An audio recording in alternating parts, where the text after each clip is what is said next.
नमस्ते, मेरा नाम शुभम है और आप मुझे ब्रेन ऑफ बिहार पे देख रहे हैं। काफ़ी लंबा गैप हो गया है पिछले वीडियो में और आज वाले वीडियो में लमसम 10 दिन बीत चुका है, क्योंकि हम भी व्यस्त थे और इलेक्शन भी चल रहा था, जिससे कुछ ज़्यादा अपडेट सहारा से रिलेटेड आ भी नहीं रहा था कि वो दिया जा सके।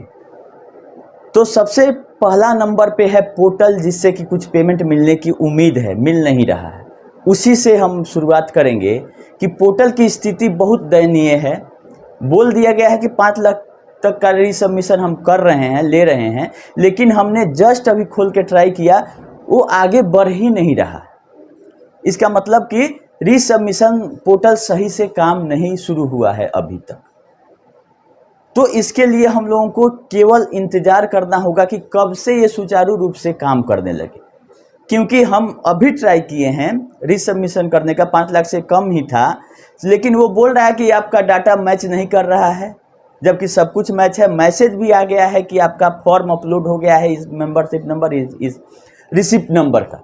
तो पोर्टल की स्थिति काफ़ी दयनीय अभी लग रही है, अभी कोई सुधार नहीं हुआ है। मोदी सरकार का 3.0 मतलब तीसरा कार्यकाल शुरू हो गया है और मंत्रिमंडल का भी विस्तार हो गया है। सबको अपना अपना मंत्रिमंडल मिल गया, लमसम वही मंत्रिमंडल मिला है जो पिछले बार था। इसमें एक अच्छी बात यह है कि अमित शाह के पास ही सहकारिता मंत्रालय है, जिससे कुछ उम्मीद आप रख सकते हैं कि चूंकि इनको पता है कि 85,000 करोड़ का क्लेम आया है, तो कितना % ये देने में सफल रहते हैं, देखने वाली बात है। लोगों ने विरोध प्रदर्शन भी किया था, सीटें भी कम आई हैं बीजेपी को उम्मीद से। तो हो सकता है कि दिलाने के दिशा में कुछ सकारात्मक काम करे मोदी सरकार, क्योंकि अब 5 साल इन्हीं के कार्यकाल में अब काम करना है और इस कार्यकाल में सहारा का अगर भुगतान हो जाता है तो बड़ी उपलब्धि होगी सरकार के लिए। लेकिन जो रेशियो चल रहा है उससे उम्मीद नहीं लग रहा है कि पैसा इतना जल्दी मिल जाएगा। कितना मिलेगा ये बात की बात है। तो पोर्टल अभी सही से काम नहीं कर रहा है। उम्मीद है कि जल्द ही इसको ठीक कर लिया जाएगा, या तो सहारा डाटा नहीं प्रोवाइड कर रही है सही, या जो कमेटी है उसको बैठ के देखना चाहिए कि जो डिफिशियंसी गया है लोगों का, उसका फॉर्म और ओरिजिनल पेपर से मैच कीजिए कि क्या डिफिशियंसी सही में सही गया हुआ है या कुछ डाटा मिसमैच के चलते। कि अगर सहारा के रिकॉर्ड में कुछ और है कि कोई अगर स्पेस का भी फर्क होगा नाम में, तो कंप्यूटराइज अगर सॉर्टिंग होगा तो उसमें बता देगा कि गलत है। तो ये कब तक ठीक होगा? 9 महीना का टाइम मिला था, उसके बाद 3 महीना का भी टाइम बीत चुका है, लमसम 1 साल से ज़्यादा का टाइम बीत गया है, लेकिन अभी कुछ हो नहीं रहा है।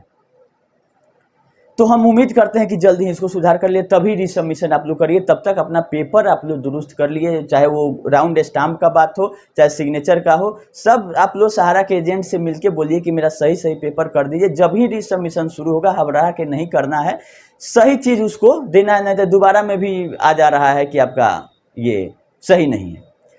तब तक आप लोग पेपर अपना सारा रेडी कर ले। ITR सब का अभी तो लिया ही नहीं जा रहा है। अगर ITR जिनका नहीं है वो कम से कम करेंट ईयर का फाइल कर सकते हैं। अभी ITR का फाइलिंग शुरू है करेंट ईयर में। पिछले साल का क्या होगा नहीं होगा, CRCS क्या डिसीजन लेगी, अगला बात।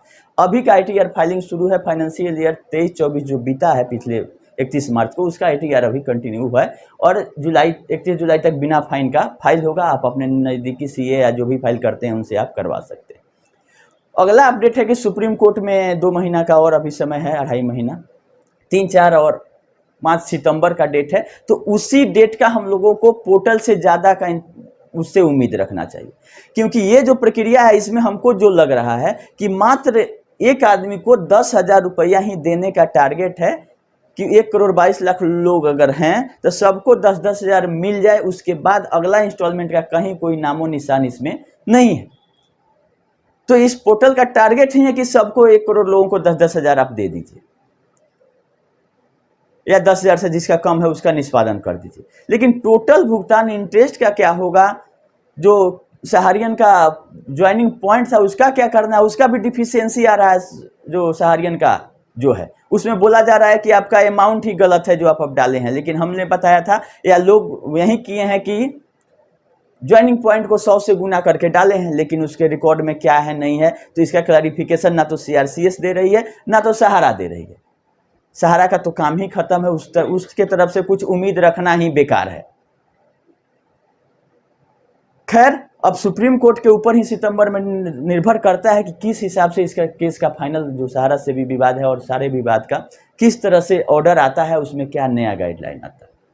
क्यूसप का हम आपको लोगों को बताए थे, तो 10 जुलाई 2024 को अगला डेट एनसीएलटी ट्रिब्यूनल में है, उसका आदेश का हम लोग इंतजार करेंगे। क्यूसप में भी अभी कुछ नहीं हो रहा है, हमारे पास जो डाटा भेजे हैं सब हमारे पास है। हम 10 वाले केस में भी ट्राई कर रहे हैं कि उसमें हम लोग बोले कि मेरा 5 करोड़ है।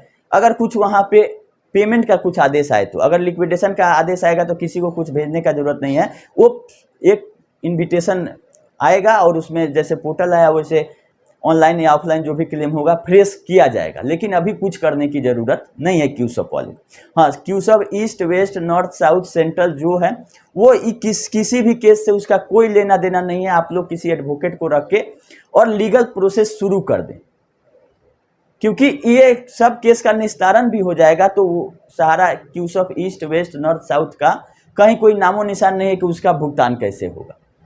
सहारा इंडिया कमर्शियल का है तो भी केस सेपरेट करना पड़ेगा। मतलब ऐसा कोई बल्क ऑर्डर नहीं आने जा रहा है कि सहारा के अगर 10 कंपनियों में आपका पैसा है तो उसका एक पोर्टल बना के कर दिया जाए। ये केवल 4 सोसाइटियों को एक जगह किया गया है, ये एक अच्छी बात थी, नहीं तो वहाँ भी 4 जगह अप्लाई करना पड़ सकता था। लेकिन इसका अनगिनत कंपनी है, लेकिन पब्लिक से जो पैसा लिया है उसमें लमसम 10 कंपनियां अभी हैं एक्टिव, जिससे में पब्लिक का डिपॉजिट है डायरेक्ट इन्वेस्टमेंट के रूप में।